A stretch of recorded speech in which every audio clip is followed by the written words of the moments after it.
Yes, yes. It's Raphael Dawkins, Combat Radio. It's live boxing talk with Raphie. Okay. Ped is on it. Ped is not messing around. Okay. I've sent out a couple of links. I think it might have been the wrong link. So if anybody received the wrong link, the correct link is here in the chat. You see it right there. Ped not messing around. Ped is alert and ready. Winchester, what? Toby Bartlett not messing around. Ped and Toby Bartlett, hall monitors extraordinaire in the building. Get this smoke. Get this smoke, not messing around. Don ZB.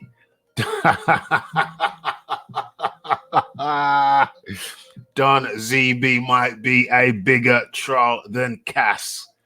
Whenever there's bad news for the UK, Don ZB is around. Oh my gosh. Yo, I'm weak. I'm weak from the gym, not from the PBC bullshittery. I'm weak from the gym, but not from the PBC bullshittery. Yeah? Man, boy, oh boy. I feel like a man who's had too many kids. Woo!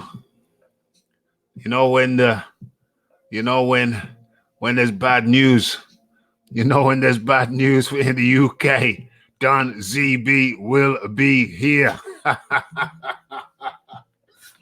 Oh my gosh. Oh my gosh. Okay. So where are we? I've got this where are we? Who's here? Okay. Boxing Block Center. Did I see Boxing Block Center a second ago? What's going on? I think there's so much activity. There is so much. Are people messaging me this rapidly? I just get this flickering thing going across my screen constantly. Who is what? What's this?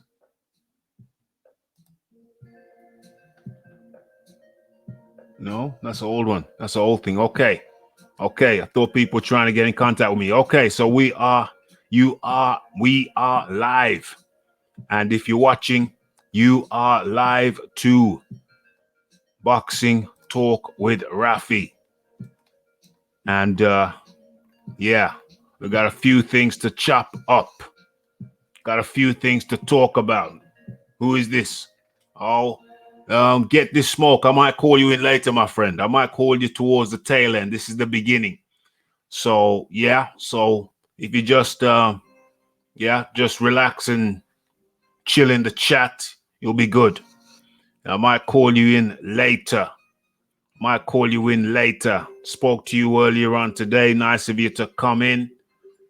But in the meantime, got a different direction just now, but I might call you in later, so stick around in the chat. Okay, so a lot of things to get through. Where do we begin? Okay, so let's do the roll call. Roll call time.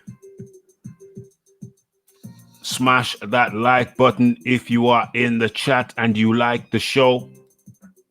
There you go. I've just smashed it. Okay, so we have the Pedmeister. We have Toby Bartlett, the Ped and the Bartlett. Hall monitors extraordinaire. Get this smoke in the building. Don ZB.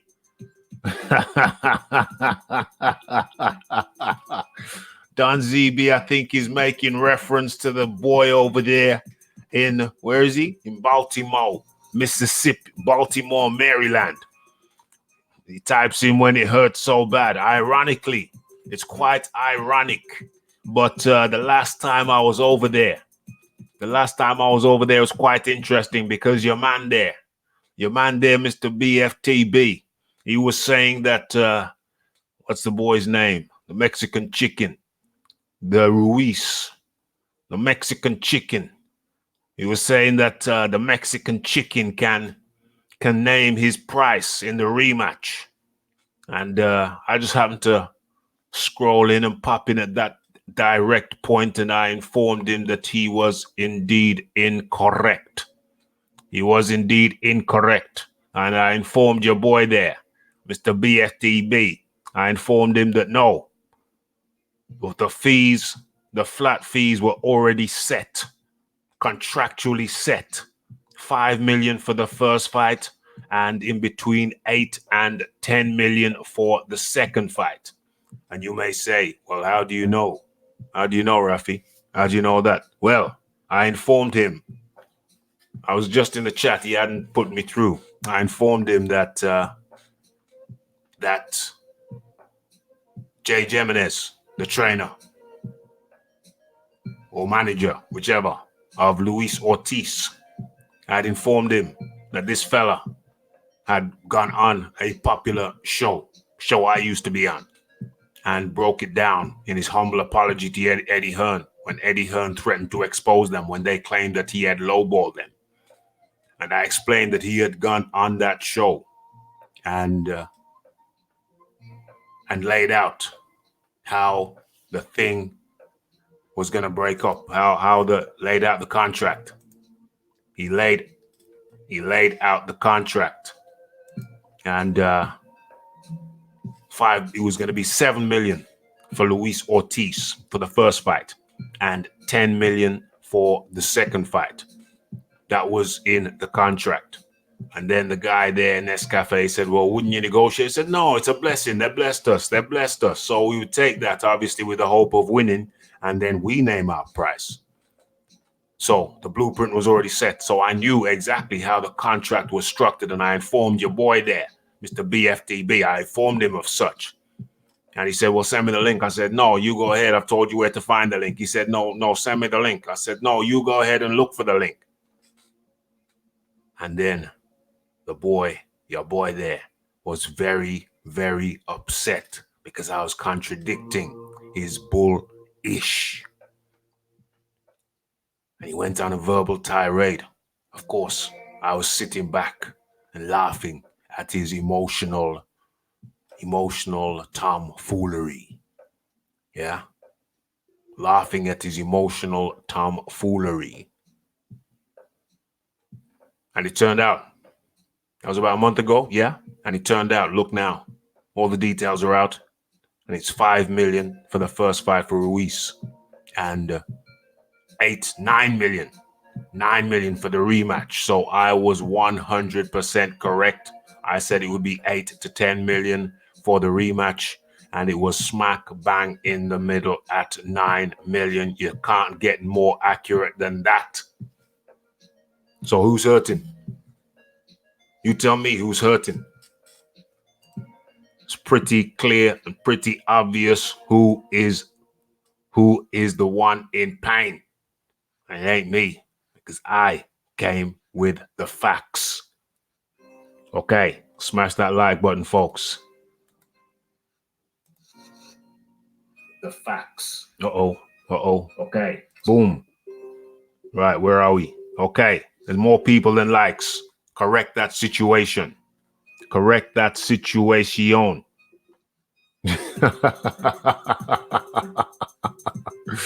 Boxing Librarian says, Andy Ruiz is looking like a complete and total douchebag at the moment. I couldn't have said it better myself.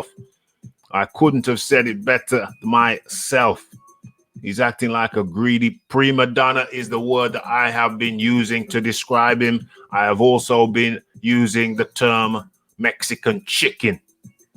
I don't know if you've seen the thumbnail to this thing and a thumbnail to another of my videos, Boxing Librarian, but it's got Ruiz.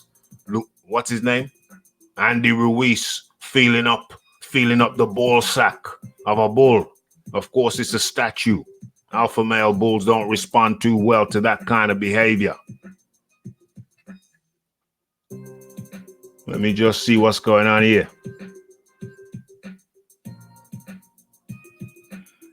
Saudi Arabia still having this one hitter asked me, how do I feel about Saudi Arabia still having African slaves? Well, that's a strange question because they have slaves of multiple regions. So why would you single out African slaves? They have slaves from various countries in the so-called third world. They have Indian slaves from India, as we know it.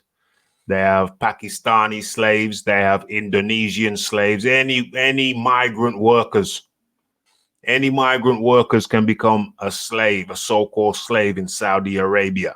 If you're asking me a more general question about how do I feel about the social iniquities of Saudi Arabia, I say it's a bad situation. Not just because a slave comes from one country, it doesn't make it any better than if they come from another country. You know, those social iniquities are egregious. Very simple answer. Boxing Librarian. Yeah, Mexican chicken. That's a good one. That is a good one. For anybody who wants to jump in, the link is in the chat. I think I sent some links out. I think they were the wrong links. So the correct link is in the chat.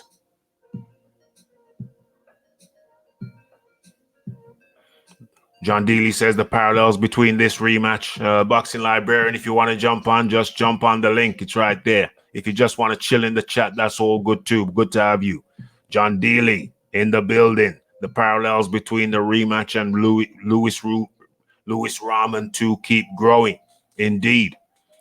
But I see another parallel. As we know, and maybe I should state this, seems like stating the obvious, but not everybody has tuned in during the daytime. People work in the daytime. I only found out at lunchtime.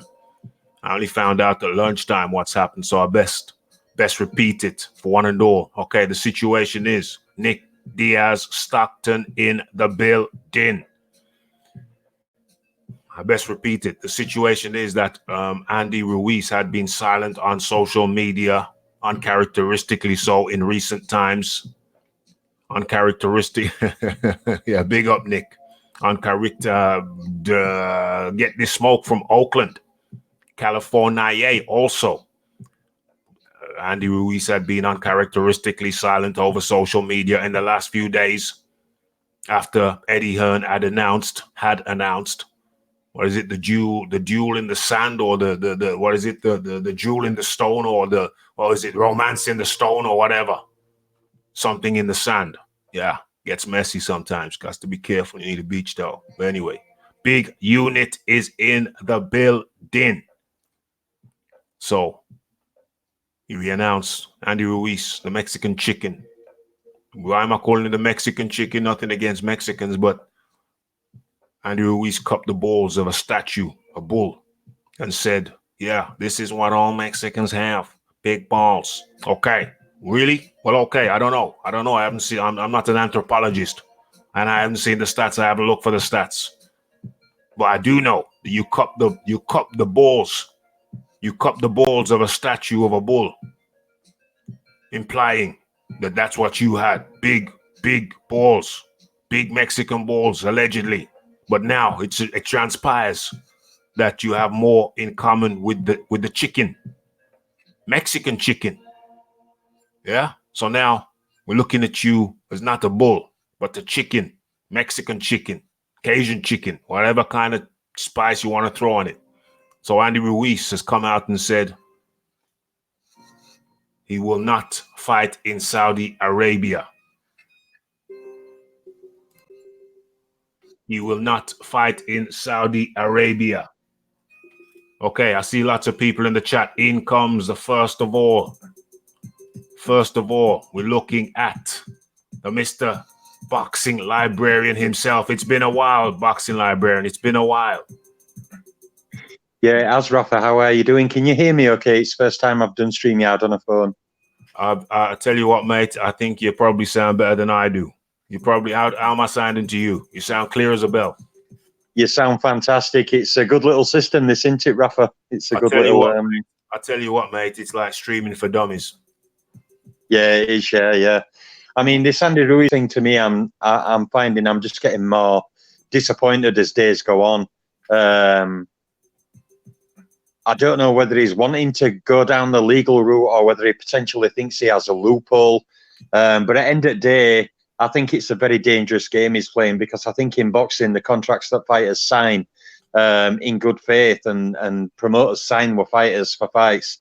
You know, I think if Andy Ruiz starts to kind of invent it as he goes along and says, well, I don't have to go along with the contract and now I want it on my terms, I think that could potentially set a dangerous precedent where then other fighters signed into contracts will then also start to think that they can just make it up as they go along as well.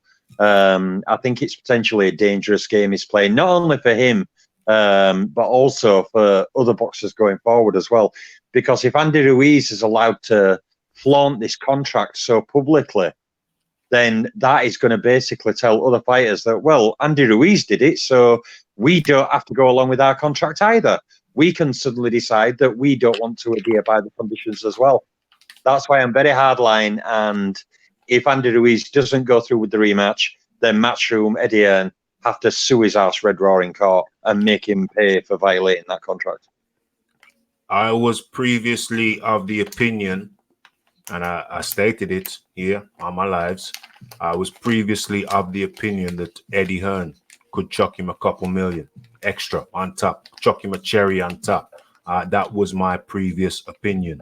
However, having sat and thought about it, I say Andy Ruiz must not get one single red penny more for the reasons you have just stated. It sets a bad precedent. It said when a boxer receives a contract from a promoter, the promoter is duty bound to honor that contract. When a fighter signs a contract drawn up by a promoter, the fighter is duty bound and honor bound to abide by the terms as written in the contract. Both parties are bound, not just legally, but by a sense of honor, to honor the contract as it is written. Now, if Andy Ruiz decides that no, you see, let's get into perspective. When that contract was produced to Andy Ruiz, he would have been on his knees crying in tears of happiness. He would have been crying tears of happiness. He'd have come out of the office or wherever he was. He would have been screaming. He would have been jumping up and down, jumping for joy like a lottery winner. And now it's had time to sit down and have certain people in his ear. He's blasé about it now. He's already got the first installment. He's already got the first mill and spent a bunch of that. And now he's thinking, no, this is chicken. This is chicken shit money. They're not paying me right. They're taking it. No, they're taking advantage of me. No, I want more. I want more than this. And it is totally unacceptable.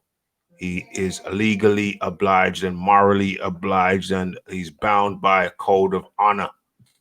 He's bound not just legally, not just morally, but in a sense of honor, a code of honor to fulfill his obligations as stipulated in the contract. That is my position, Boxing Librarian. I actually think, Rafi, you raised a very, very good point there about the honor of the situation, because when Andy Ruiz beat Joshua, I spoke before the fight and spoke that he'd been underrated for a long time. He hadn't got any chances.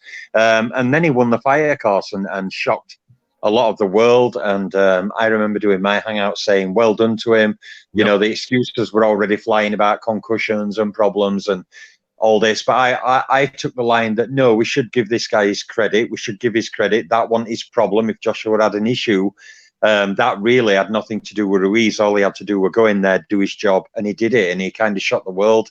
He got a record payday. I mean, we're talking about a guy who was fighting for purses between estimated $180,000 and $140,000 a lot of time. So getting that massive opportunity in that worldwide event and him signing that contract, like you said, the honor of it. I find that since Andy Ruiz actually won the titles from Joshua, I'm already turning off him. Now, I don't know if all of these statements are him saying this or whether he's got PBC and Haymon talking in his ear saying, oh, you need more money, you should be getting a better percentage, you should be doing this, you should be doing that. Because Eddie Hearn on interviews is saying, well, when I'm talking to Andy Ruiz's team, they are quite amicable. They understand the position they're in. They understand they've signed a contract. So what I'm trying to fathom really as well is if Andy Ruiz's team are saying that to Eddie Hearn behind closed doors and there's this, amicable two-way conversation going on over the rematch, then why is Andy Ruiz so insistent on coming out on TMZ and Instagram to kind of publicly try and throw spanners in the works and try and act like a dumbass? Because I really am going off him already. And, I've always respected Andy Ruiz as a fighter. He's always been underrated, but he won that title, those titles, and it seems like he's become a giant pampered pooch. And, he wants everybody stroking his fur. He wants everyone telling him, good boy, here's some more dog biscuits. There you go. Give me a paw. Oh, you look lovely, Ruiz. Yeah, we all love you, Ruiz. Oh, give me a cuddle. Oh, give him a... And it's almost like he seems to want adulation, and he seems to have got this... sense of entitlement that suddenly because he won a fight in an upset that he suddenly is like the big thing and that he gets to decide everything. And like I said on one of my lives recently, Andy Ruiz can do whatever he wants. All he has to do is honor the contract with Anthony Joshua, and if he feels he can beat Joshua again, and indeed does beat Joshua again, then Andy Ruiz is in the position where he wants to be now, obviously. He will then be able to dictate to his opponents more of the terms. He'll be more the A side, against mandatories, things like that. He'll be able to start dictating what kind of money he wants, but he can't do that yet. He's got this contractual obligation, and I think it is going to damage him publicly so badly if he keeps on playing these games. I think a lot more people would respect him if he just said, look, I'm not happy with money, but I've signed this deal. I'm going to go through a fight. I'm going to whip Joshua again. And then after that, I can do what I like. But he's not doing that. He's throwing hurdle after hurdle. And this, if we remember, Raphie, you probably remember yourself, this started within 36 hours of him beating Joshua. He were already saying, right, I'm the champion now. All the things have got to be on my side. And he's pretty much maintained that attitude. I'm just one last quick thing. I'm at mine now that when I'm looking at this situation, that I even think if Eddie Hearn would have said, okay, we'll do it in Madison Square Garden again, I think potentially Ruiz could have moaned about that, because I think there's a larger game going on than just Ruiz, being difficult. I think it's a power play. I think it's a manipulation going on. The PBC are well famed for trying to keep things in-house, for not letting belts go to rival organizations. And I'm starting to suspect that Ruiz is more of a pawn, in this situation as time goes on. But he's, to me, damaging his credibility publicly. He's 100% a pawn in a bigger game. He's a pawn in a bigger game. There's no doubt about it to me. I think I discussed it on the last live. When was that? A couple of days ago? I think it was Monday. Or actually it was today, earlier on at lunchtime.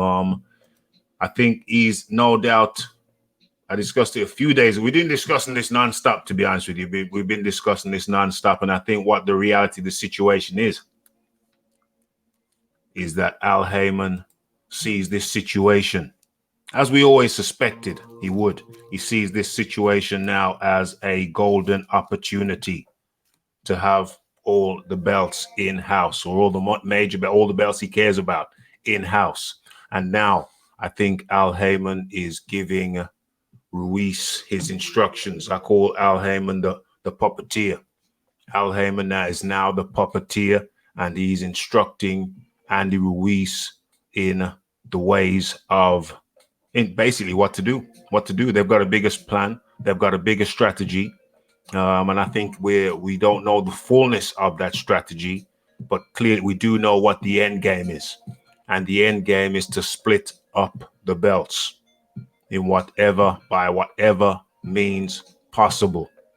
And I think that's what they're working towards. That's what they're working for. As we see, a situation now is unprecedented, or almost unprecedented, not quite unprecedented, but almost unprecedented in Andy Ruiz now just coming out and saying, no, I'm not gonna honor the contract. I'm not going to honor the contract. No, just no. It's cocky, braggadocious, outrageous behavior on the part of Andy Ruiz. It's utterly, utterly mad, I tell you. It's mad, I tell you. Mad, I tell you. I don't know what Red Glove Militant's got to say about this. May I say a very big shout out to Red Glove Militant. He's been one of my favourite YouTube channels for years. Always had a lot of respect for him. So yeah, great to have him on. Well, yeah, sorry, I had myself on mute. I was just listening, and I was doing some things here. But so I take it that you wanted my take on this whole situation. I do indeed. Can you change rooms without the background noise, though? Yeah. Just give me like 2 seconds. No problem. No problem. But yeah. Hope this is a lot better. But yeah. First of all, good evening. Yeah. First of all, good evening to you, Red Glove Militant. Good evening to you as well, and to the Boxing Librarian. Absolutely. But yeah, shout out RGM. Good to speak to you, buddy. Same here. Pleasure is always mine. So yeah, Andy Ruiz is being very disappointing to me right now. I'm one of those fans who gave him full credit as well. I even said, even if AJ was concussed, he still stepped into the ring. So that's really on him. However, what's not on AJ is this behavior of, just trying everything that he can to prolong this rematch from happening. Coming up with, just different stipulations. It definitely seems to get to his head. I don't know if you guys noticed, but in the like the posters and stuff that they made for the fight that they really want to happen in Saudi Arabia, they actually have Ruiz's name first. And I mean, not that I have a problem with that, but that really struck me when I saw that, because I still consider AJ to be the A side. Ruiz still has yet to prove that he can do it again. Because when you have a champion who reigns like AJ did, losing to any opponent usually calls for a rematch, and it's not unprecedented. We saw it happen with Lennox Lewis. We've seen it happen with many other great, Muhammad Ali. If there's a great all-time great out there who, when they finally took a loss, usually resulted in an immediate rematch. Yes. So he is still, so I would still consider AJ to be the A side. But to me, that's all semantics. I don't really care about the A side all that much. It's just something that caught my eye, seeing Ruiz's name first. So, but yeah, it's pretty ridiculous. Like, stop playing hard to get, stop playing hardball. Make the fight. And it's, in my opinion, they should just make it at Madison Square Garden again.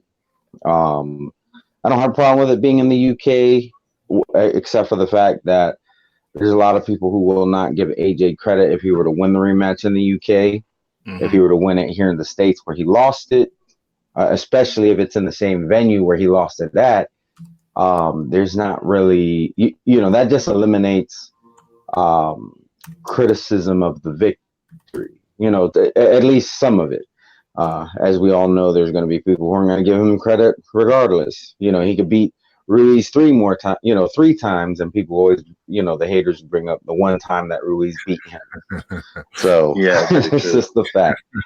But for those of us who even when we have a dog in the fight, we try to give credit where credit is due. Yeah. I think those fans would give AJ all his credit if he were to beat him in Madison Square Garden. But yeah, Andy Ruiz has definitely let the celebrity get to his head. I'm happy that him and his family are taken care of. I'm happy that he got to go and meet the president of Mexico, and he went over to Puerto Rico and hung out with Miguel Cotto. But it seems like that all that celebration never ended. It seems like it's still going on now. And now it's time to get back to business. And that's where I'm at with this whole situation. For real. Interestingly, what Red Glove Militant said there, it's very reminiscent of when Roberto Duran beat Sugar Ray Leonard for WBC lineal welterweight titles, because it were well known that Leonard forced a quick rematch because stories were coming out that, a bit like Andy Ruiz, Duran was spending money and having parties and get-togethers and everything else, and Sugar Ray Leonard, being sharp and wily as he was, insisted on an immediate rematch, as he later said, knowing that Duran were partying and putting on too many pounds, not really in fight focus, and thus he could catch him out, and he did. So it's kind of reminiscent of that situation to me, a bit what Red Gloves spoke of there. And do you know what it's reminiscent of to me as well as that? It's reminiscent. It's reminiscent of Matchroom trying to deal with Wilder. It seems to me that is true. Yeah, it seems to me that they have an agenda where they actually don't want a deal to come to fruition. But if you think about it, this is sadly, two quick points I'll make on this. Point one, we've kind of seen this a bit before, sadly, with the Errol Spence Terence Crawford talk, where Tim Rice, was it, when it heads at PBC, said, "Oh, Spence doesn't have to fight Crawford yet. He's got opponents for 2 years." And Spence was saying, "Oh, Crawford's on the wrong side of the street, and he should come over here. And I want more belts first, so then I'm the A side, so then I can make the demands in the negotiations." So we've kind of seen this thing a bit before from certain PBC elements. Yeah. And another really sad thing, what I found, I've been a boxing fan since 1982, and I find it really sad now that on YouTube you've got like this entire campaign of people who seem overjoyed. They seem overjoyed and happy that this thing could end up in court, and this thing could end up messy, and these world title belts could be split apart. And you watch some of them and it's quite disgusting. And I'm like, are you boxing fans or not? Why are you happy that this situation is building and could end up in a messy 2-year court fight? I really cannot understand the mentality behind everybody, a group of people being very, very happy about that, and being so-called boxing fans. I really don't understand that. It is sick. I don't mean sick as in good. I've just invited in EJ Boxing. Hang tight, big unit. Hang tight. It is sick, Boxing Librarian. What is this about? Is this not about boxing? Is this not about boxing? EJ Boxing Live. It has joined us. Is in the building. EJ Boxing. How are you today? What's going on, man? I'm good, man. What's going on, Librarian? What's going on? What's it? Red Glove Militant. What's going on? What's going on, Raphie, man? Everything's good, man. What's happening, man? What's going on in the world of boxing? It sounds like there's a morgue. What's happening? Well, first and foremost, I think this is the first time we've interacted. Is that correct? Yeah, it's the first time. Yeah. Okay. Well, blessed to you. Blessed to you. Good of you to take time out of your day to come over here and chop it up with us. Much appreciated. You tell me. You tell me from your perspective about what's going on. There's loads of in the world of boxing, or you right now. I mean, we're talking about the hot topic. We're talking about the Mexican chicken. Oh, really? Is that what's going on now? We're talking about the Mexican chicken. We're talking about the guy, the unified champ, who has just turned around, signed a contract, and said that how come this has changed? How come? Oh yeah, who's dropped out? Who's dropped out? Who's dropped out? Red government. That's cool. That's fine. He's back again. Yeah. So we're talking about Andy Ruiz, who came out today and said he is not going to Saudi Arabia. He is not going to honor. Well, he's not going to Saudi Arabia. Oh, there you go. No one really wants to fight in Saudi Arabia, do they? I mean, is he? I mean, I'll be honest with you. He has got a say. I really, truly, I don't really want it. So I don't care where it is, right? As long as it happens. But really and truly, as a fight fan, yeah, I know what Eddie Hearn, they're trying to build the fight. They want it neutral ground, and they've accommodated it. Yeah. But you know, if he's not comfortable in Saudi Arabia, then boy, like they're gonna have to find somewhere else, man. I haven't got really a problem with it. As long as the thing is, I think AJ gonna win the fight regardless. You know what I'm saying? Right. It doesn't really matter where the fight now. If he scatters the belts, cool. Scatter the belts. It just makes it more interesting. I have no problem with that either. But end of the day, yeah, like Ruiz, he's gonna be tattled with that. You know what I'm saying? When you had a chance to get back at the guy and reclaim and make it seem like it wasn't a fluke. And it was what you did there, what you could do it again, then go. But we already know why he's doing this. His lack of discipline with that belly of his. And we ain't getting around from that koala belly. What's it? The Kung Fu Panda. We ain't getting around with it. The guy has to get a nutrition. He just bought a new mansion and he wants more money. There's constantly things coming out. I'm just taking it as like seems to me that you're not about the journey now. I think the weight of having the belt is having that sort of thing is dawning down on you. And you're just trying to get as much stuff as possible, almost to the point like Hassan Ratman and Lennox Lewis is almost like a cash out. In my opinion, you just take the rematch and you get it over and done with, man. Get it done with. I understand why you're trying to get as much leverage as possible, but in the day, like Anthony Joshua has done all the heavy lifting. No one really came to see you, and there's no one in this chat who actually, or if they did, they had Ruiz winning. Hey, more props to you. I didn't. I thought Joshua was going to win the fight. I was looking past it, but the bottom line is this: now you're there. It looks like you're trying to cash out, and I can understand that. But I'm not really hyped that the fight's in Saudi Arabia. I'll be honest with you, I'm not. But I'll watch. It's not really. I'm not getting no money out of it, so I'm not really bothered about it. Now, end of the day, he has to prove that he's not no Buster Douglas. That's what I'm saying. He has to prove that he's not no Hassan Ratman. He has to prove that he's not no Tyson Fury. And people are like, what are you talking about, EJ? Why are you saying, well, Tyson never defended his belts? And he's in line of that. He never defended his belts, right? So that's what he has to prove. So it's on him. Joshua looks good right now. So, and think about it, Joshua's the hunter and he is the head. You know what I'm saying? Like Ali said.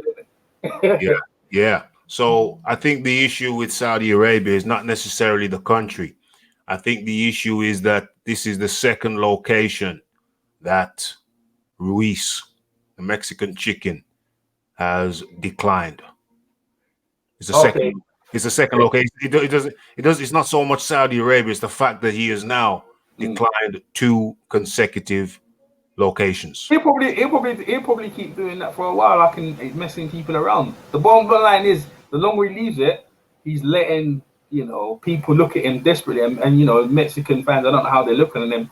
They're trying to get, and then there's no comfortable place for you. You know what I'm saying? Like you are not. Even though in name you held the champion, Anthony Joshua still holds the leverage. You know what I'm saying? He still has the leverage over the belts. The contract is airtight. Klitschko's used to do that when they were champion. Do you know Klitschko? They used to get at least about 20 million, and the other fighters, they used to get barely $1 million. No one really say anything because it was in German, but that's how that used to go off. Derek Chisora in the whole thing, the brother in the dressing room taking off the hand wraps stuff. There's certain things they're doing, and what it is, this mentally wearing down Ruiz. So I'm not really I'm just looking at the whole thing unfold, and we get into the fight, and Ruiz is like, I'm gonna try and knock you out like before, and he walks straight into a left hook again from Joshua, and then Joshua regains his belts. So end of the day, like, this is all mind games up until this point. But the bottom line is, it would have been better if you just said, okay, wherever you're taking it, I'm confident, let's fight. And that would have been done. But the fact you're longing it out, you're longing out the negotiation. Hassan Ratman did the same thing. You're trying to, if you want to take it to court, you're not going to win that. Either way, you're not you're not gonna get on top of this situation, bro. You're gonna have to fight your way out of it, bro. You know what I'm saying? You got that new house. I saw the new house. It's nice. The villa's nice, bro. Very But nice. I'm telling you, that shit's expensive, man, to maintain. That all that land and stuff. Well, apparently, it's actually in Mexico, so it's kind of cheap to buy and cheap to maintain, cheap labor.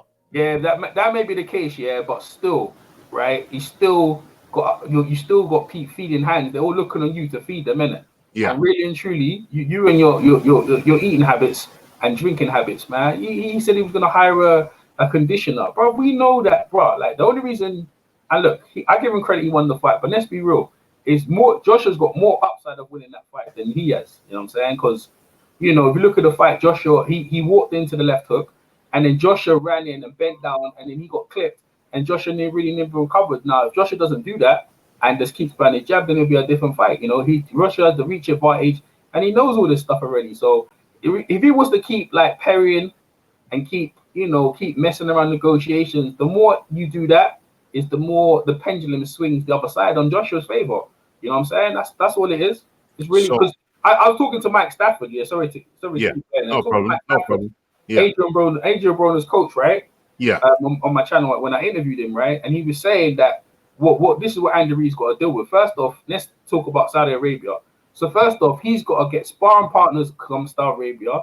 The water's different, the food's different. When Lennox Lewis, he was telling me when Lewis was in camp, right, and it was in Big Bear, they couldn't eat the food. He had to bring his mum over to come cook the food and drink and all them things there. Then Lennox Lewis was okay. We're talking about Hassan Ratman, right?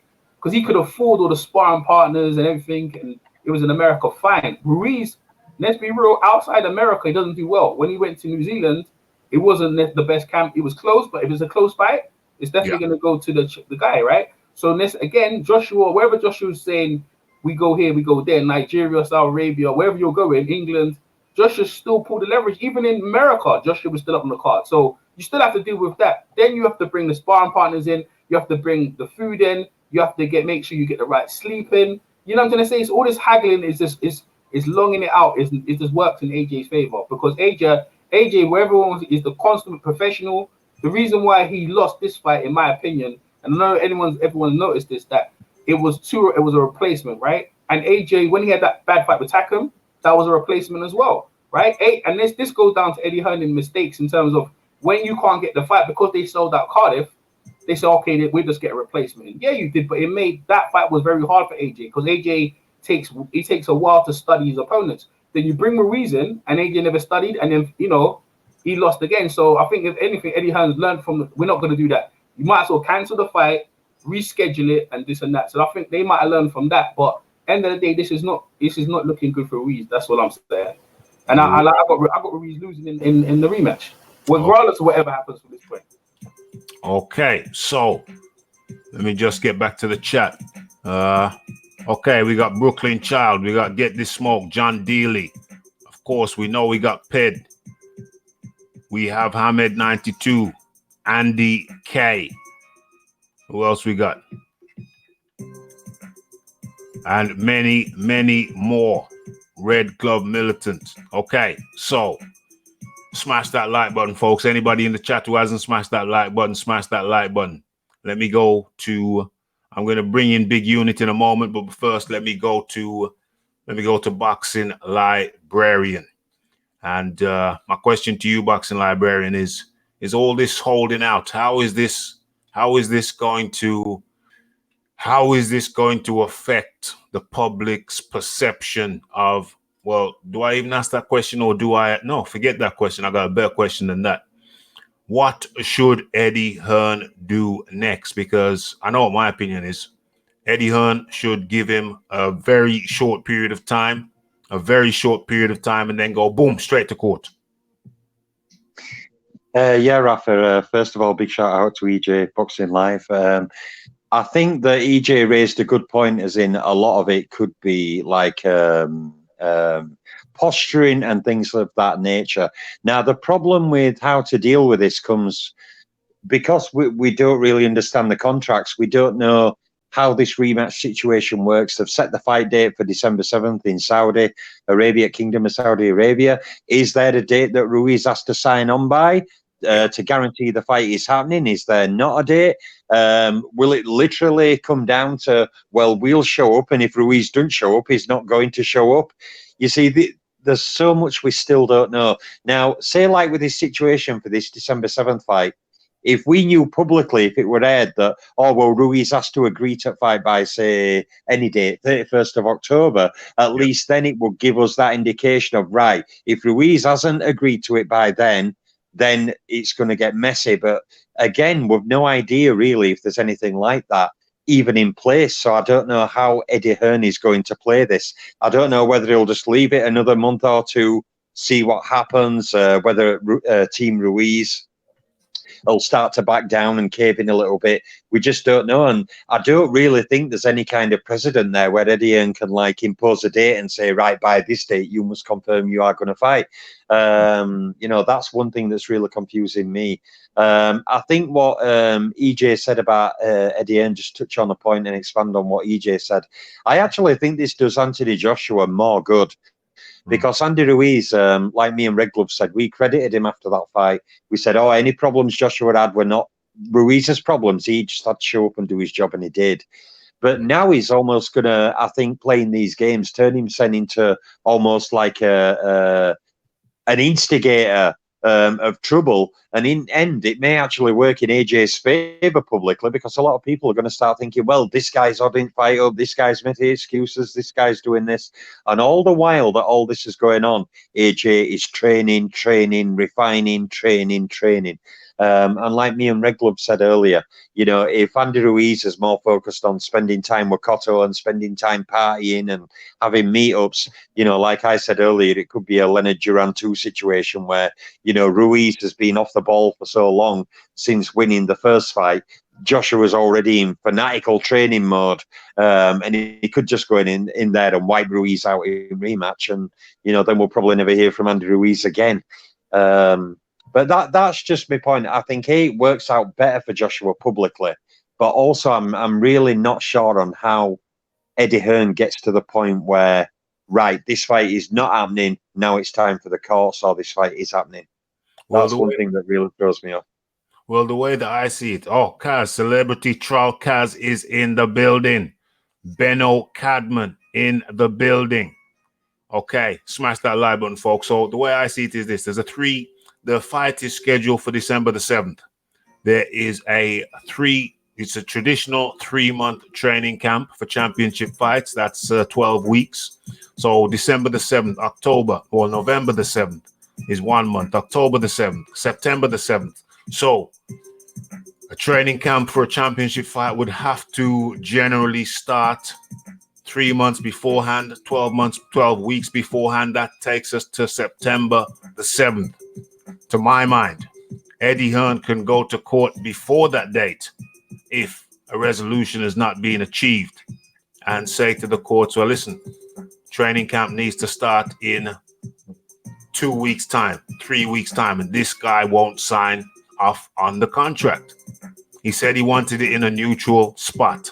We found a neutral spot, and he still will not sign. Still won't sign. What do you say to that, Boxing Librarian? Yeah, this is the thing, Rafa, that's been plaguing my mind.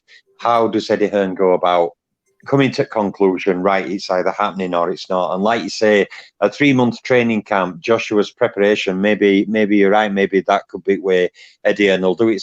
Because if it goes beyond that time and starts cutting into that 12 weeks, Eddie Hearn theoretically could maybe force the issue and get a firm yes or no answer from Team Ruiz. Is he going to be there? Is the fight on?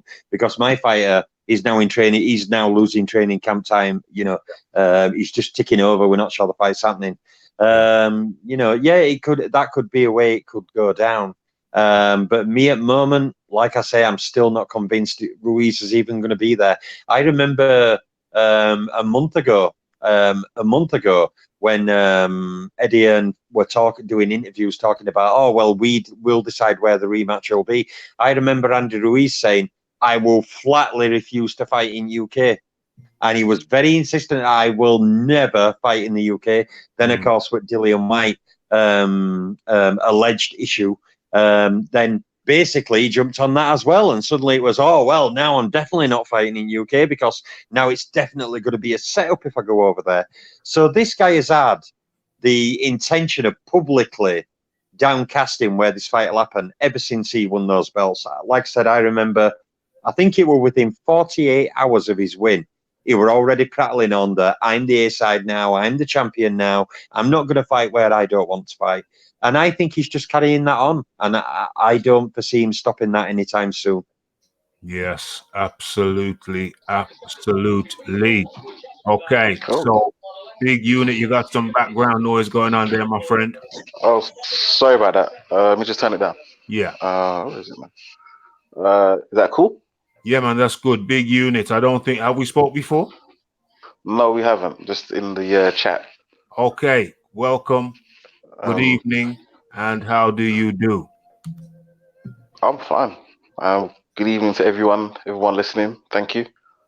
My take on this whole Ruiz thing is, I think it's a bit of a power play on both sides because Eddie Hearn, I'm no Eddie Hearn fan, but he's a shrewd businessman and he's going to put in a watertight contract. So the rumors that are doing the rounds that everybody knows is that the rematch is at Joshua's behest, so he could have that in Raphie's garden for all we know.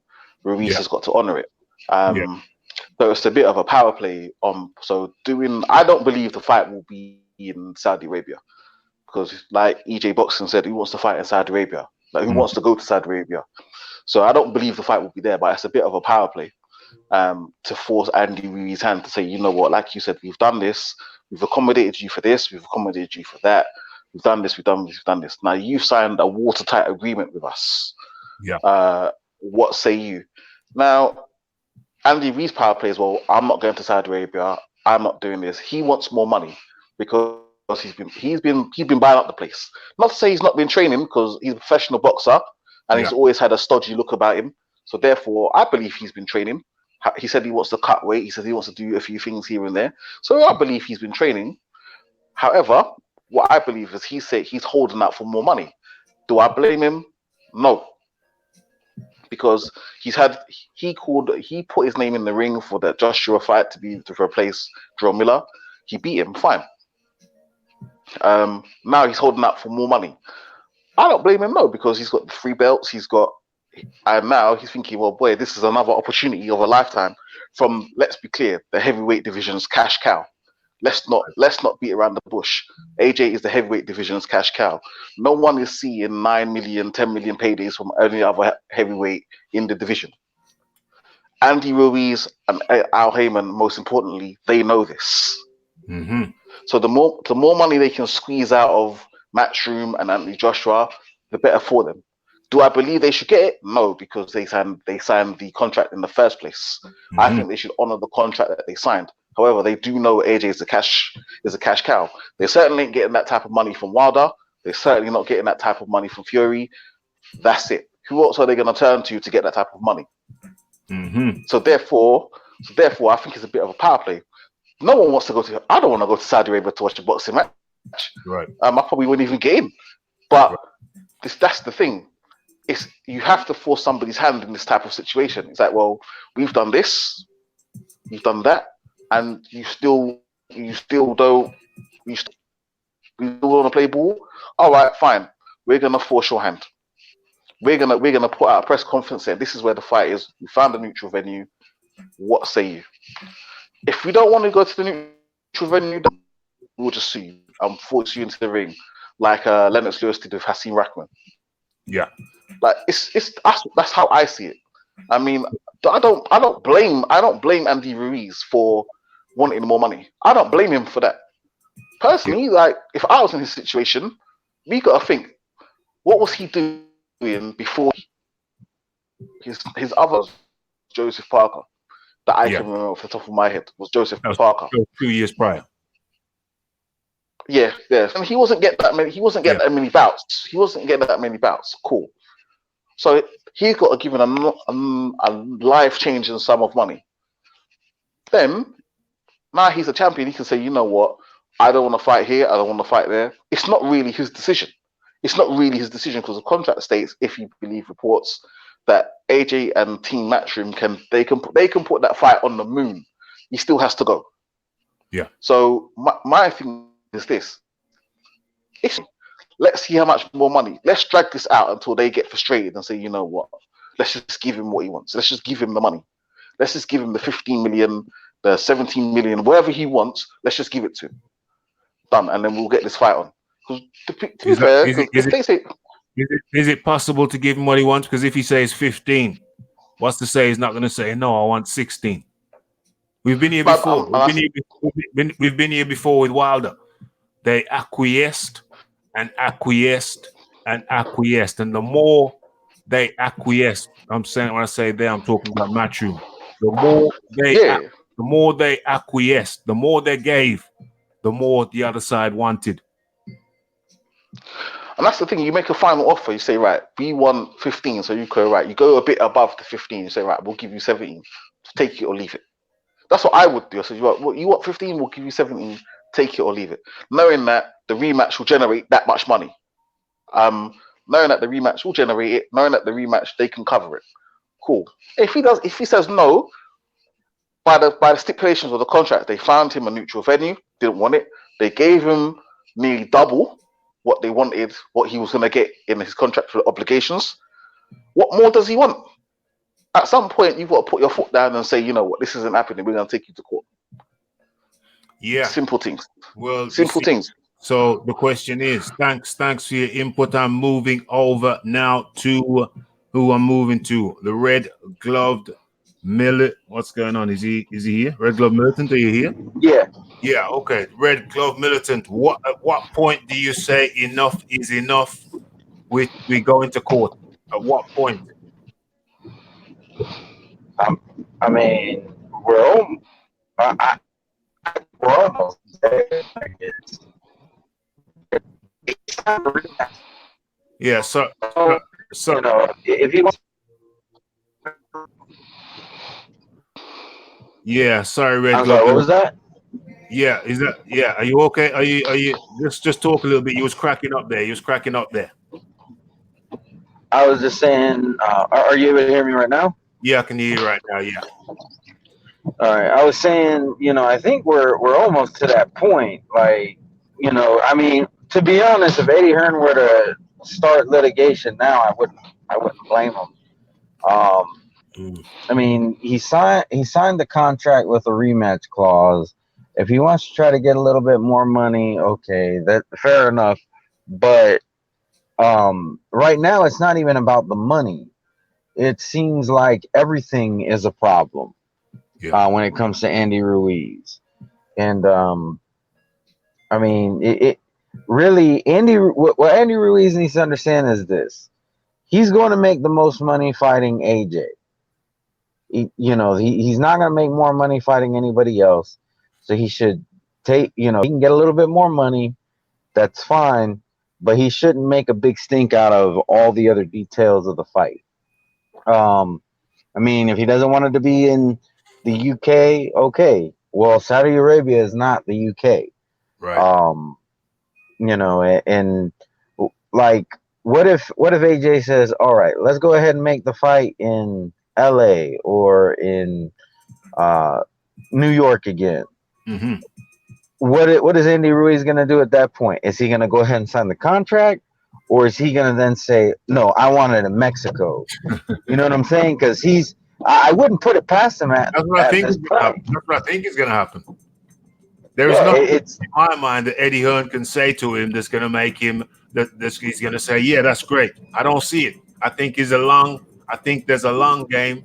There's a political game behind this, and I don't think Eddie can start acquiescing. I don't think he can. He can't acquiesce because there's some people, you give them an inch, they'll take a mile. We know that. You give them an inch, they'll take a mile. If I may just get this point in that Big Unit mentioned regarding money. I understand Big Unit's point in that Andy Ruiz wants more money, but also just to lay my thoughts down on that, Yeah. I also think that's very dangerous because he also has a purse that he's signed into the contract. And if we kind of bend and say, oh, well, we'll feel sorry for him, you know, $9 million estimated is not a lot of money, which to Andy Ruiz is an entire fortune. Let's not forget that. But then if we allow fighters to break the financial stipulations of a contract because they've scored an upset and got a few alphabet trinkets, and suddenly we allow them to start saying, oh, well, I'm not happy with that now. It's exactly the same scenario as not following the contract. It sets a dangerous precedent where fighters who have rematch clauses with purses laid out from now until going forward will then be able to say, well, Andy Ruiz did it and he asked for loads more millions. So I want to ask for loads more millions as well. And I think we've really got to be careful on these contracts and the extra money, not to set precedents that could cause more damage to sport than good. Not a penny more. It can't be a penny more. It cannot be a penny more. It cannot. I agree. It just can't be. Just can't. You just can't, because the precedent opens up a can of worms which takes the sport in the wrong direction. That's forever. Once you set a precedent, that's forever. The precedent is set. You know, it's like you have a puppy. It's like training a puppy to be aggressive and everybody thinking it's cute. Yeah, you see that sometimes. Everybody think it's cute. What happens when the little dog turns into a big dog? It's not so cool anymore. So you have to start as you mean to go on, not a penny more. Can't give this guy a penny more. And the time to go to court to me is, where are we now? We're the 14th of something. August 14th. 14th of August. So we've got 2 more weeks till the end of August. And that's it, really. 2 more weeks max. I say that the cut, well, it should be now. He has to go to court now to get the ball rolling. He has to give him 2 days because he was asked. Andy Ruiz asked for neutral territory. They found neutral territory. And he's now come out blatantly, the evidence is there, and said he will not fight in Saudi Arabia. The time to go to court is now, because training camp has to start in 3 weeks' time. I would like to add one other point, Raphie, if I may, about the fight taking place in Saudi Arabia. I've seen a lot of dissension against that. On YouTube, social media, Facebook, everywhere else. But I always go back to a little, a city called Kinshasa, Zaire, and I always remember a heavyweight title fight being scheduled there. And I kind of remember stories from time, people saying, why are they holding a heavyweight title fight there? Why are they going there? They don't hold sports events, of course, and that ended up becoming one of the great heavyweight fights of all time, the Rumble in the Jungle. A lot of people are saying, where is Zaire? We've never even heard of it. Where is this place? Where's Kinshasa? What's that? You know, so I think we also have to keep that in perspective that, you know, throughout the history of boxing, big fights have been scheduled in exotic locations. You know, when you look at Alexander Usyk more recently, unifying cruiserweight belts, you know, he may not have wanted to fight in Finland and Latvia and all these other exotic places that normally don't host big boxing events, but he did. And, you know, these world title fights took place there. And I think we can't get too caught up on the Saudi Arabia thing. They do have a recent history of hosting big events, whether it be concerts or Formula One or Formula E, you know, and all other kinds of things. So I think we should give them an opportunity to show us what they can do. You know, and you never know, there may be more big events there held in the next number of years. Oh, absolutely. Oh, absolutely. I think this is just the beginning. Saudi Arabia, they're certainly not short of money. They can fund things. EJ Boxing. Yeah. I was going to say about the contract, what I know in it, being a British-born license holder, I feel when it comes to the contract, it's usually a year from the date of the loss, right? Yeah. So, I mean, obviously the time they sign it, so it's a year. So what you're looking at now is haggling. So when was the fight? It was only I think it was 3 months, 2 months. So the fight doesn't have to happen this year. It can happen next year. So I understand where you're talking about some legality, but really and truly, they're still in their range of negotiating. The fight has to happen within a year. So if you look when Vladimir fought AJ, and AJ wanted the rematch with with Vladimir, sorry, right? That the reason why AJ they didn't fight for a long while, they're waiting for Vladimir, and Vladimir knew he was going to retire, but he just wanted them to make them think that he might in the rank. So AJ had to sit there. And when I was talking to Tyson Fury with Vladimir tried to do it to him. What he was waiting on, and this is what I feel in this situation with AJ, where AJ is good. They're waiting for Tyson Fury to get out of shape, and then they would have said, "Yo, okay, the rematch is ready." Because these guys, they have people in their gyms, go to their gym to see what kind of shape they are. They don't know, because remember, anyone can come into their gym, right? So we were Ruiz, and you see him social media, so they know what he's doing.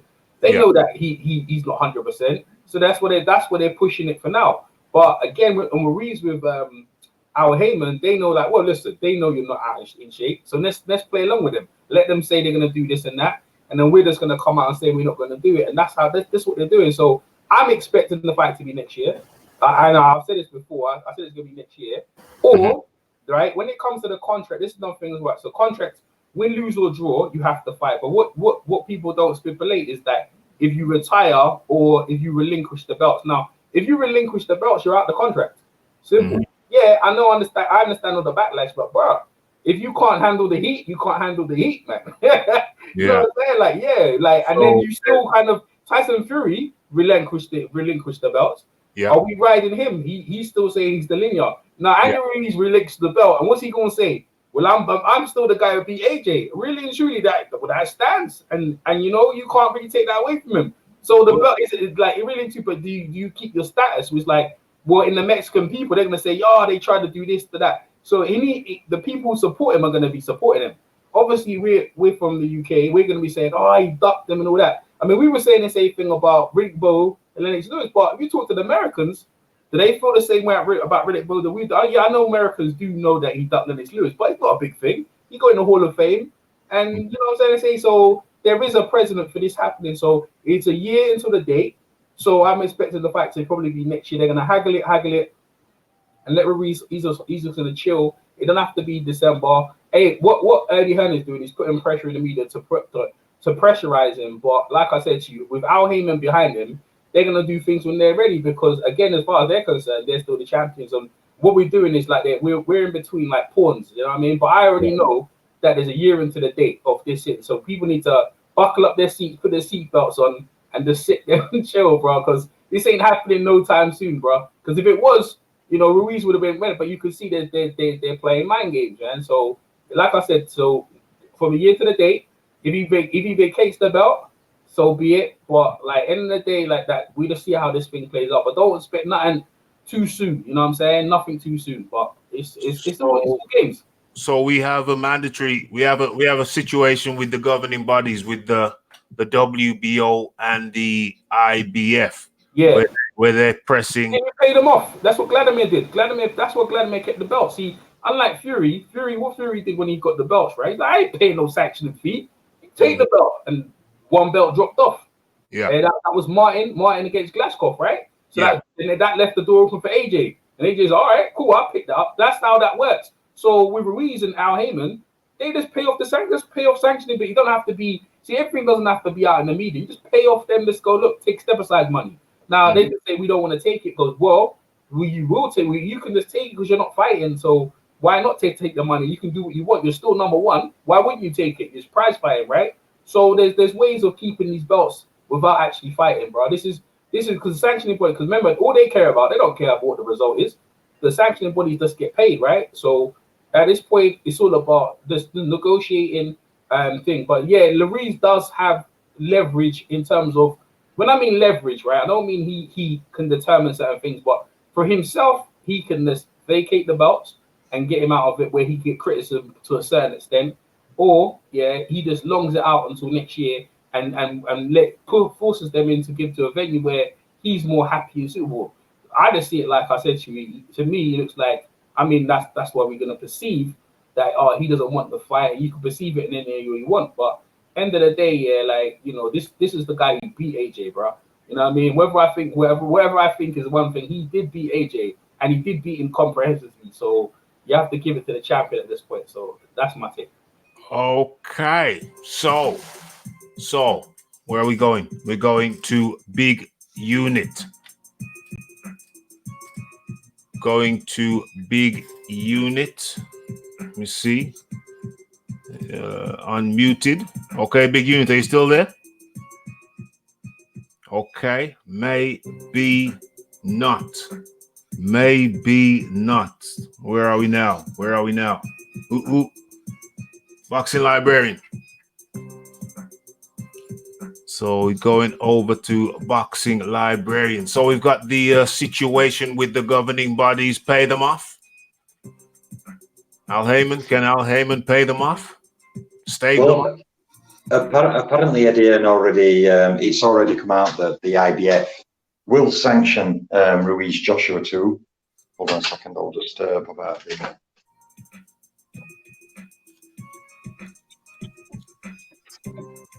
I don't. Just give me a second. Yeah, no problem. Closing baby gates. No problem at all.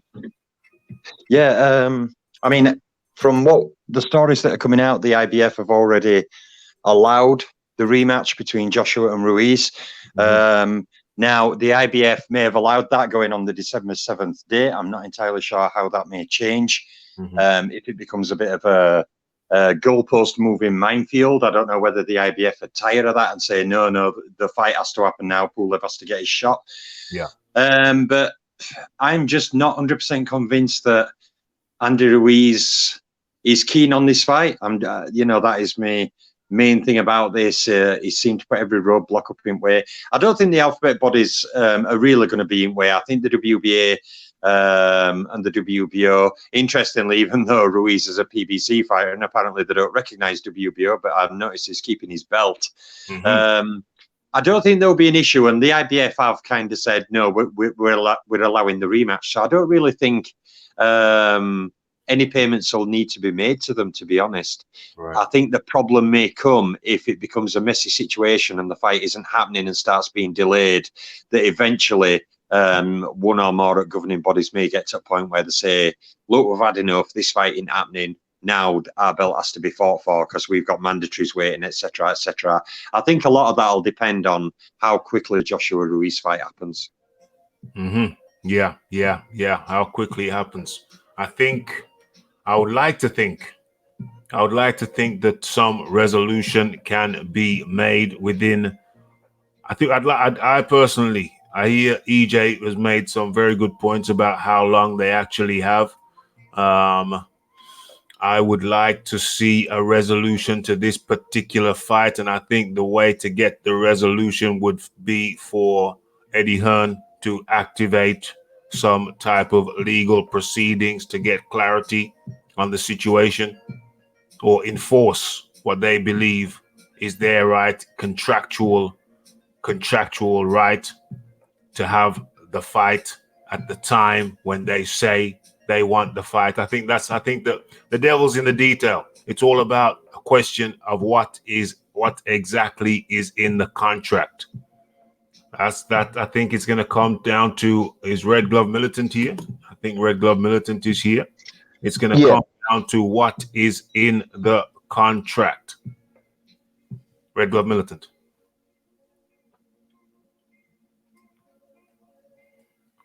I'm sorry. What was the question again? I think we all want a resolution to this thing.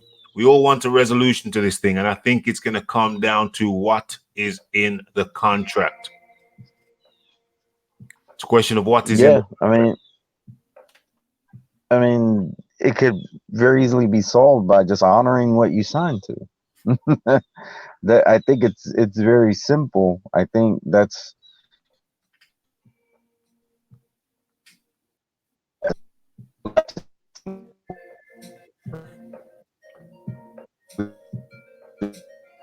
Okay, Red Glove Militant is. Okay, you're gonna have to repeat that. Red Glove Militant didn't catch none of that. You cracked up the whole way through, bro. Oh, really? Can you hear me now? Yeah, I can hear you now, though. Yeah. Go ahead. I was just saying, it's very simple. It's very simple. If he just honors what he signed to in the beginning, we all get to see the rematch. Yeah. Nobody has to lose money in litigation because it's not going to be free. Yeah. and then we won't lose time. Mm-hmm.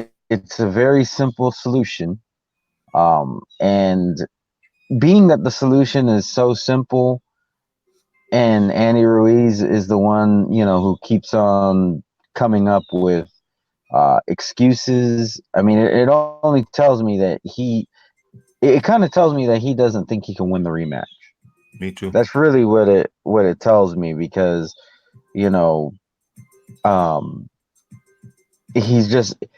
he's making it to where the rematch can't happen. Why would you do that unless you thought you could win?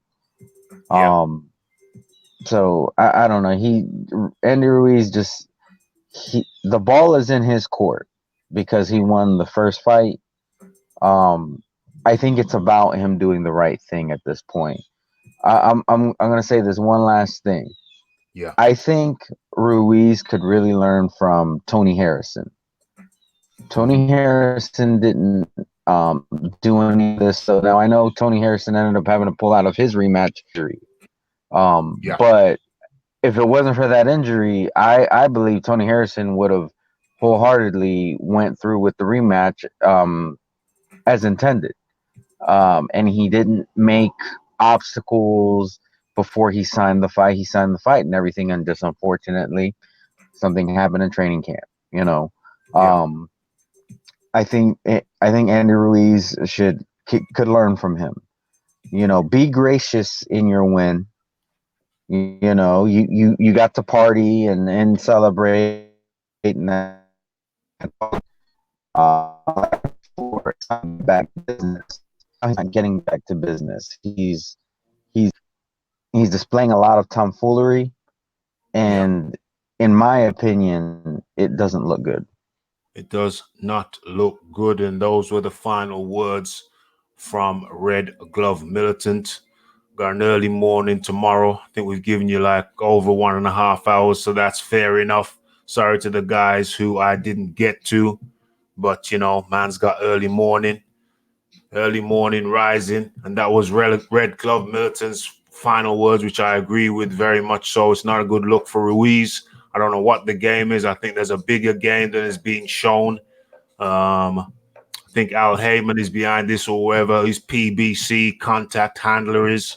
But there's definitely a PBC gameplay going on. Those were the final words from Red Glove Militant. Thank you for joining. And the final word from EJ Boxing. Come in, please. Yo, I'm cool, man. Yeah, Hamid was trying to get in, or H. I can see him in the chat. I Hey, listen. got an early morning, bro. So Yeah, no, that's cool. That's cool. Hey, Raph, man, it's good coming over. No, that's good coming over, man. Like, really good show. End of the day, we all love boxing. We want to see the fights. Yeah. End of the day, you know what I'm saying. We always give credit to the fighters, but when it comes to this haggling, we're gonna talk about it because it is a part of.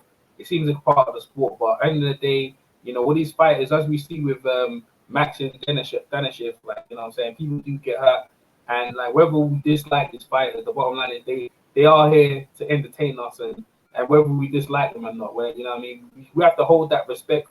End of the day, because they're just there to entertain us. Andy Ruiz himself, Andy Joshua, they work very hard to get where they are, but end of the day, this partisan one side or other, this side the other, right. End of the day, I've been around for many years, seen the Manny Pacquiao, Floyd Mayweather thing, this and the other. It's this. All it is just showing people love the sport, and they wanna look after it. So whether this happens this year, next year, whatever, there's other fights going on, bro. There's this is not just one boxing sport. Our sport covers the whole globe. You know what I'm trying to say? We have flyweights and this and that. So I recommend that don't get your heart broke over this if the negotiations break down. You know what I'm saying? Look for other fights to entertain yourself and move on. As you got Librarian over there, it's full of history stuff that you guys don't know about. So, you know what I'm trying to say? You know about obviously all the history guys. You got Harry Greb and all the other guys there. And like I said, there's other weights. So I'm not gonna sit there and hold my breath because I don't want to die.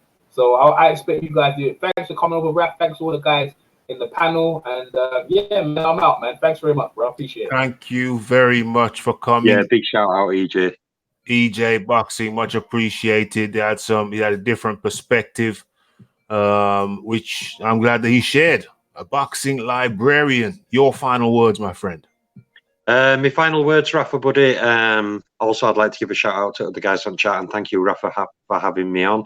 My final words on this matter are to Andy Ruiz: stop the games, honour the rematch. Don't try and politic your way to getting what you deserve. Earn what you feel you deserve by taking the rematch and trying to win it. Really, I can't say any fairer than that. Yeah, absolutely. Take the fight. Take the damn fight. Okay, so my final words are: there's some politics going on. Politics is never easy dealing with the PBC. If you watch the previous live show, you will see that I call them the problem boxing cult. Yeah, they're the home of problems. Boxing, bit of boxing in the middle, and then it's a cult over there. I don't know. It's more politics than boxing with the PBC. Let's see how this thing works out. We've got a couple of weeks. My friend, I've just been joined by somebody, but we're locking off now, my friend. We're locking off now, but come back. But stay tuned for updates about when we're going live. Hit that subscribe button and you'll see when we're going live. Yeah, it's always politics over there. Politics, boxing, problems, cultishness. It is mad over at PBC. We don't know what's going to happen. EJ made some very good points. This thing could string out and string out and string out and string out and string out. So we're just going to have to be easy. This is going to be a long ride. I don't think anything's going to get resolved real quick. Nothing getting resolved real quick. We're going to have to be very, very patient with this one. It's the PBC way. You saw how long the Wilder thing got strung out. We're closing down the show. You saw how long the Wilder thing got strung out. And I think hopefully this can't go that long. There are time limitations, hopefully, in the contract. Hopefully we can get a resolution within the next few weeks. But I suspect it's going to be a question of weeks before we get resolution and not days. I believe the cutoff point is going to have to be by the end of August, because by the 7th of September, that marks the point at which a 12-week camp would have to start. So the date is the 7th of September. At that point, the 12-week camp has to start. So I'm expecting some kind of litigation within the next few weeks. I think it has to be that way, or else this PBC situation is just going to get drug out. So within the next 2 weeks or so, I expect some court action if Andy Ruiz, the Mexican chicken, doesn't agree to the fight. Be it in Saudi or wherever, neutral territory. I don't think Eddie Hearn can capitulate. I don't think he can capitulate and go over to America. We've already been there. It's already been done there. So, just a matter of, does Eddie take this thing to court within the next couple of weeks? If Andy Ruiz does not sign, I don't see he has any choice. That is my assessment. Obviously, anybody who's in here who has not smashed the like button already but has enjoyed the show, I recommend you smash the like button. Anybody in here who has enjoyed the show but is not a subscriber, I recommend you subscribe to stay updated with notifications of when we go live, as well as the videos. Coming rapid, coming thick and fast at the moment. There's a donate button. So if you want to hit the donate button and donate via PayPal, it's one touch thing. That's for funding for equipment and events which I will attend. Donation dependent. Okay, so there's a number of ways to support the channel. But the number one way of supporting the channel is by coming regularly. Hitting that like button, hitting that subscribe button. It's Raphael Dawkins. It's the Combat Radio. It's Boxing Talk with Raphie. Anybody who didn't get on tonight, I apologize, but I've got an early morning. Otherwise, this could go on for hours and hours and hours. It's Boxing Talk with Raphie. It's the Benno Cadman, the Pablo, the Heinrich Schmitz from Germany, AD in the building, Pablo, Diablo, Ped, Red Glove Militant, thanks for jumping on. The Toby Bartlett. And, of course, can't forget all of my guests. You know you are the Boxing Librarian, EJ Boxing, Big Unit. Who else do we have on? I'm sure we had somebody else on. Of course, Red Glove Militant, who I already mentioned. Okay, so it's Raphael Dawkins. It's the Combat Radio. It's the like. It's the subscribe. It's the comment. It's the shares. And it's the hitting that bell icon to stay updated with notifications. Guys, it's been a pleasure. You know, we do this regularly. And all that's left for me to say is blessed.